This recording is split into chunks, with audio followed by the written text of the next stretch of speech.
quick video on how to check a fuel sending unit, and this is for a 1968 Mustang. It works with a float. The float goes down when your tank is empty, and then it goes up when your tank is full. This is the fuel sock or filter. That's where your fuel gets sucked into this pipe, and then it gets pumped out or forward to the engine. There's a keeper in this, wedges on the tank. There's a hole in the gas tank, so this assembly will actually fit in. You've got to maneuver it in, and there's an O-ring right here, and that's what the seal, how the seal is formed. You put this on and then you twist it, and that locks it in place. If you look at this keeper, you can see it starts out low over here and it ends up high over there. That's how it wedges itself in. And then you can see these little tabs right here. There's 4 of them across from each other. They go like this. You have to be careful.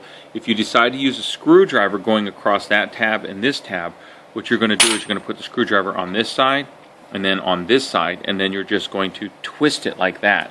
Now when you do that, be careful, because you could snap this lug off, so you have to be very careful. Another way to remove it, you get a brass punch and you put it on one of these lugs and you hit it, tap it with a mallet, put it across there and tap it with a mallet, and keep doing it, crisscrossing. The reason you have to do that is because it's like a drawer. If you try to pull it out at one time, you end up wedging it, and it's just harder and harder to get out. That's why sometimes it's easier to get the screwdriver method. You just have to be careful if there's a connection there. In order to test this, you need a meter, an ohmmeter, and I've got one here. You're going to set it to ohms, okay? That's the little symbol right there, the omega sign. And you're going to take one electrical connection and you're going to connect to the sending unit itself. The other one has to go anywhere else on ground. You could actually even use this right here if you wanted to. That's fine. What you don't want to do is you don't want to use this connection, because this connection is actually the same connection that you've previously connected to. If you did that, you would just be basically shorting it out, and if you look on the meter, you should get zeros, and it's 0.3, so that's like you know, touching the same piece of metal. Now, so I'm going to find a place. Actually, it's just going to use this. If it holds. If it doesn't, we'll just go to the body right there. It's hard to do this with one hand, but you get the idea. Now, with the float in the max up position, you can tell because of this tab, we look over at the meter, and it's 62.6 ohms. Now, with the finger, I gently push it down to the position that it would be in if the gas tank was empty. And as we go down, it should progressively go lower in the resistance. So we're at 46, 39, 50. Okay, now there's a problem right there, because I'm about halfway in the tank and I've got almost a full tank indication here, because it jumped up to 89 ohms. So you keep going, and when we hit rock bottom, I'll show you what happens. We're back at 68.1, and we are pegged at the bottom of the travel. So when we go all the way to the top, we're at 62. So this is a faulty fuel sending unit, because it shows at different points in time, it indicates a full tank, when in fact you could be either at the bottom or even half a tank. So what we're going to do is we're going to open it up. Now, I've previously bent this. There's a tab there, a tab here, a little metal tab, and a tab right there. They're just little tiny pieces of metal, and they're folded over to hold this cover on. So what we're going to do is we're going to remove this cover. If I can do it with one hand. I'm going to have to stop the video and show you. It's the back cover that gets removed. Okay, so I've removed the back cover, and there's this connection here. It's a flexible metal ribbon. And then this is actually the wiper right there. And you can see that it's just a piece of metal, and it's attached to this. This is spring loaded just to keep this piece from falling out. You see how it keeps it in the right position? Now, once again, when your gas tank is empty, this travels towards the bottom, and you can see the travel. It goes this way, an arc like that. Sometimes, for whatever reason, this gets bent, and so you got to bend it back out so that it makes good contact. And I'll show you the other side. That's where you've got your coil of wire, and it's just basically a variable resistor. Depending on where this contacts this wire, that's the resistance, and that's how the tank knows if it's empty or full. So what we do is we're looking for right here full movement, and you can see we've got good movement. Now this is we're going to bend it just slightly out just to make sure that it's making good contact.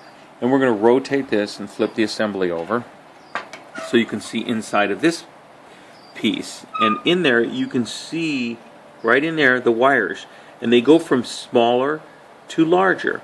And that's because you're trying, when you have this wiper way over here, it's going to indicate that the gas tank is full, and it does that with a higher resistance.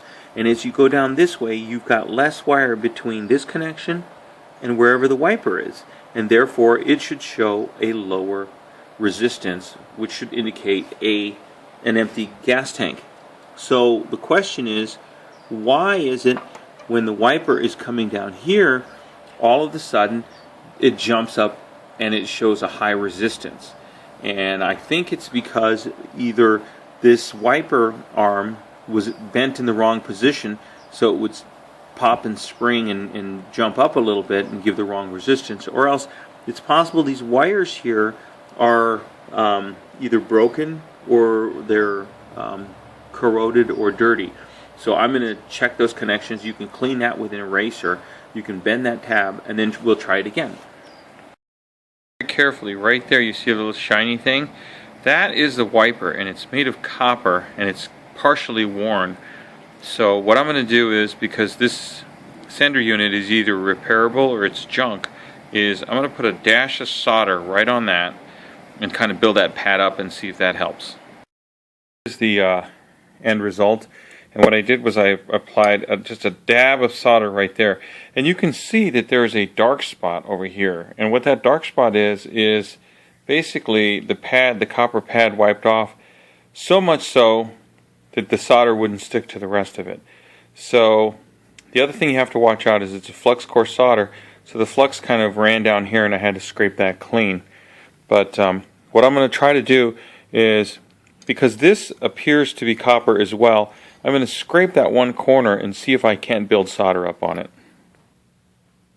Okay, in this view you can now see it. I've got it going through a magnifying glass, but I think you can see the pad and you can see the area that I scraped. So I'm going to add some solder to it and see how that works.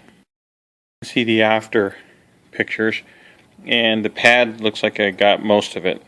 And then you want to scrape the flux off, and that's just because you don't want the gas to dissolve the flux and get it all over your coil that's in here.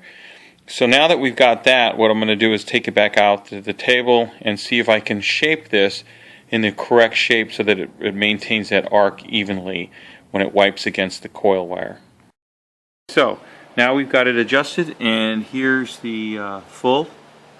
And if we watch this, what we'll see is it progressively goes to less resistance till we hit the bottom. No jumps. Well, there was a slight jump right there. Sometimes the wiper, because of the angle, will touch more than one of those windings, so it might jump just for a fraction. It shouldn't affect the operation though. What you want to do is you want to see this smooth progression all the way down, 43, 30, 20 ohms, all the way to empty. There's empty. And you know, every once in a while, if you move it in just the right way, you can get that wiper to contact more than one winding, and that'll throw things off. But in normal operation, shouldn't be a problem. So now I'm going to bend these 3 tabs, and that should be it. In this, I'm going to show you a few other little tips. These do not have to be all the way flat, just enough to prevent this rear case from popping off. They weren't flat originally, and I don't plan on flattening them out. Too much is not good. So just a little bit is all you need, and that should really be all you need to do. Okay? So this sock is falling apart. I'm going to go to the auto store and see if I can find a replacement sock.